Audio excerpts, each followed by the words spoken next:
Question बन सकता है, क्या आपका कॉन्सेप्ट होना चाहिए। देखिए, ये जो ग्लोबल मैरीटाइम इंडिया समिट है, एक्चुअल में इसका पर्पस क्या है? इसका पर्पस है कि भारत देश को जो हमारी ब्लू इकोनॉमी है, जानते हो ब्लू इकोनॉमी का मतलब होता है नीली अर्थव्यवस्था, और नीली अर्थव्यवस्था का मतलब होता है कि जो हमारे समुद्री संसाधन होते हैं, जो हमारे समुद्री संसाधन होते हैं उनका किस तरीके से बेहतर यूटिलाइजेशन किया जाए ताकि वो हमारी अर्थव्यवस्था में बेहतर रोल अदा कर पाए। ऐसी अर्थव्यवस्था को बोलते हैं ब्लू इकोनॉमी या नीली अर्थव्यवस्था।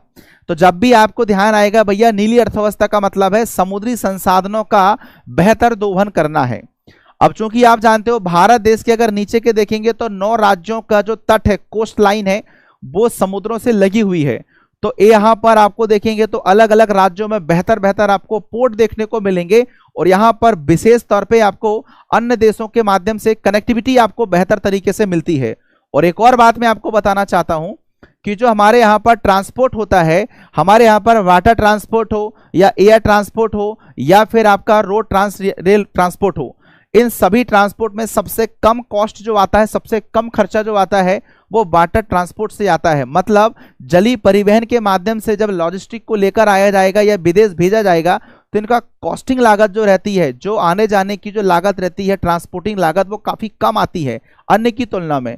इसलिए ये हमारे लिए बहुत ही ज्यादा फायदेमंद है। अच्छा ठीक है, अब इसके लिए हमारे यहाँ पर इतना सारा इन्वेस्टमेंट हो रहा है, इतना इंफ्रास्ट्रक्चर तैयार किया जा रहा है, तो इससे फायदा तब होगा जब हमारे इलाके की कनेक्टिविटी दुनिया के दूसरे हिस्सों से भी बेहतर होगी।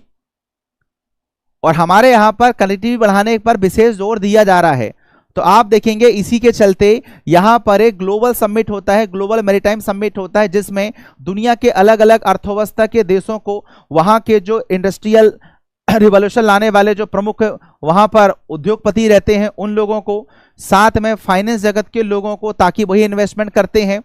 तो जो लोग उस नीली अर्थव्यवस्था में मददगार हो सकते हैं, भले वो राजनेता हो या वहां के इन्वेस्टर हो या वहां के उद्योगपति हो या फाइनेंसर हो, इन सभी लोगों को, दिग्गज लोगों को इस समिट में बुलाया जाता है और उसमें एक प्रपोजल तैयार किया जाता है, एक विजन दिया जाता है कि हम क्या करना चाहते हैं और आप हमारी हेल्प करेंगे, क्या हमारे साथ में साझेदारी में भाग लेंगे, वो सारा इस चीज में किया जाता है। तो आप अगर देखेंगे तो ये पहली बार कब हुआ था? 2016 में संभवतः हुआ था, 2016 में मुंबई में हुआ था, और दूसरा वाला 2021 में हुआ था। ठीक है, अब यहां पर कहां हो रहा है? 2023 में हो रहा है, ये मुंबई में होगा, और वहां पर MMRD आपका मिलेगा, वहां पर ग्राउंड मिलेगा, कुछ नहीं है, यहाँ पर जो Mumbai metropolitan regional development authority है उसी का एक क्या है, ग्राउंड है, वहीं पर इसका आयोजन किया जा रहा है।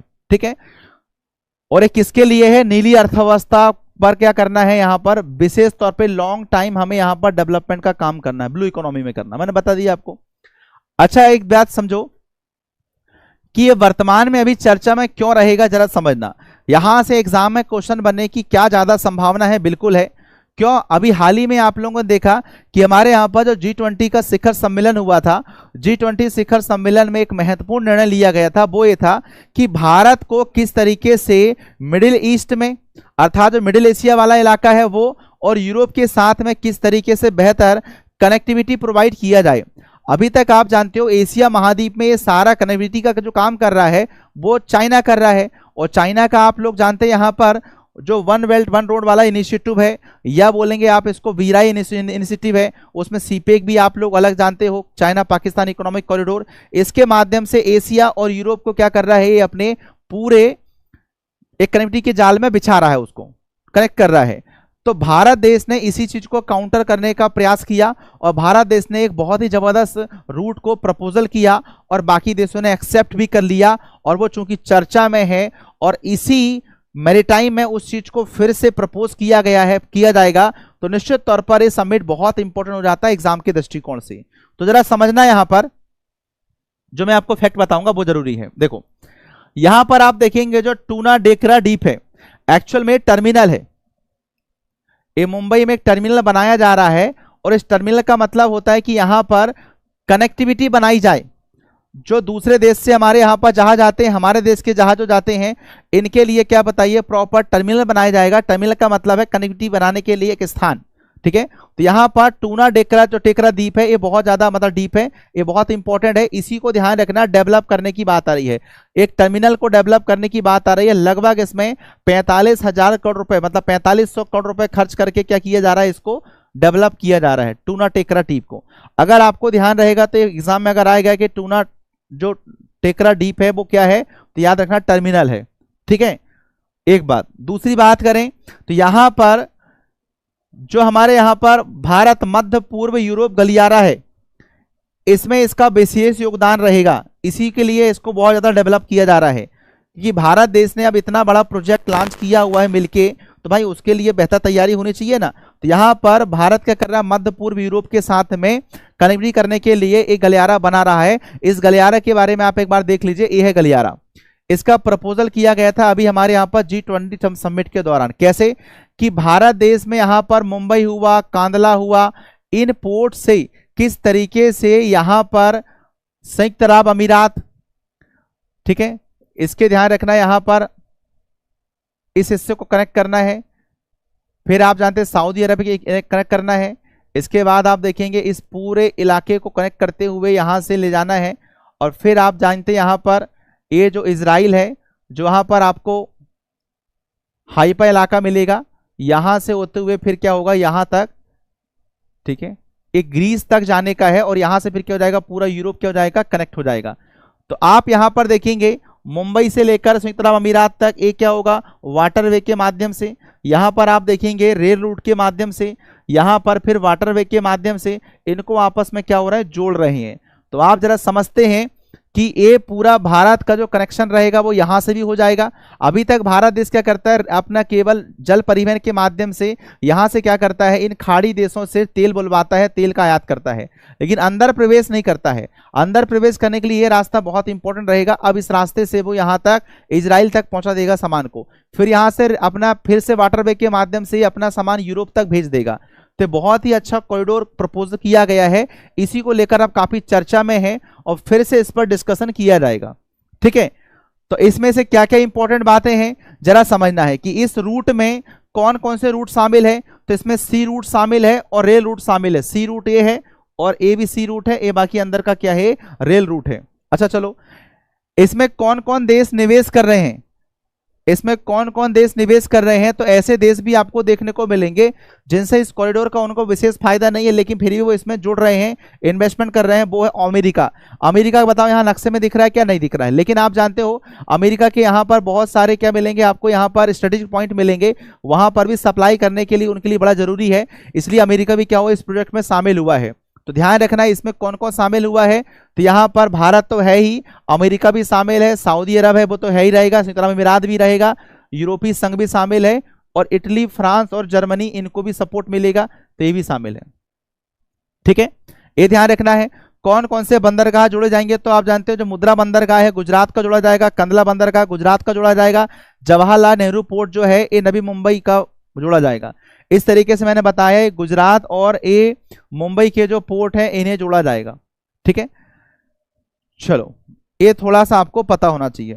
और अभी इजराइल और फिलिस्तीन को लेकर जो विवाद हो रहा है, जो युद्ध चल रहा है, कहीं ना कहीं ये आसार लगाए जा रहे हैं कि अगर मान लीजिए ये युद्ध चलते रहा और ये भयानक स्तर पर पहुंच गया तो निश्चित तौर पर आगे चलकर इस प्रोजेक्ट में दिक्कत जा सकती है, क्योंकि ये जो पूरा रूट है वो हाइपा पोर्ट से होकर जाएगा। हाइपा अगर आप देखोगे तो जस्ट आपको ये ऊपर मिलेगा, हाइपा एक पोर्ट है, यहां से मिलेगा, जो पूरा ये वाला जो भाग है यहाँ पर अंतिम खत्म होगा, यहां से फिर भूमध्य सागर के माध्यम से जाएगा, तो हाइपा पोर्ट है।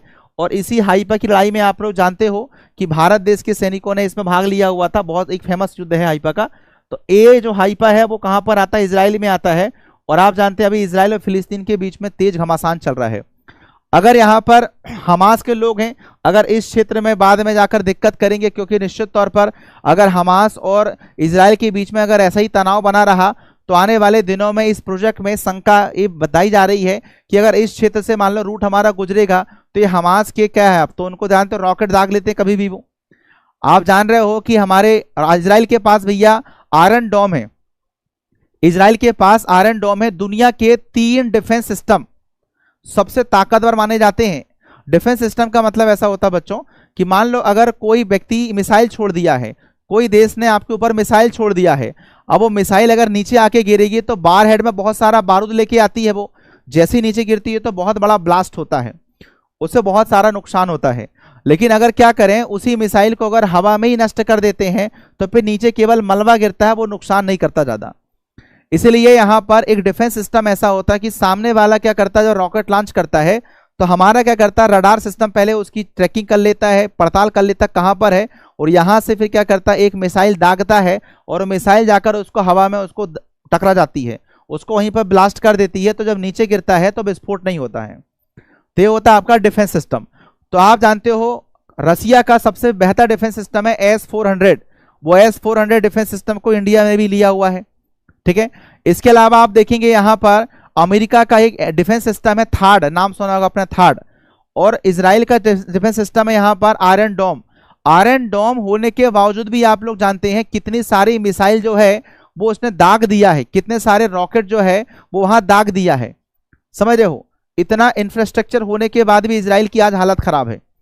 तो कहने का मतलब यही, हमास आगे चलकर इस प्रोजेक्ट में कहीं ना कहीं व्यवधान करेंगे, इसी वजह से कहीं ना कहीं संदेह में ये प्रोजेक्ट अब आ चुका है और काफी इसमें शंकाएं जता रहे हैं। इसलिए मैरीटाइम जो ग्लोबल मैरीटाइम समिट है, इसमें इस बात का डिस्कशन जरूर किया जाएगा कि जो इजराइल हमास के बीच में जो कॉन्फ्लिक्ट चल रहा है उससे निश्चित तौर पर इजराइल से होते हुए रूट जाएगा, तो यहां पर भी ये दिक्कत हो सकती है।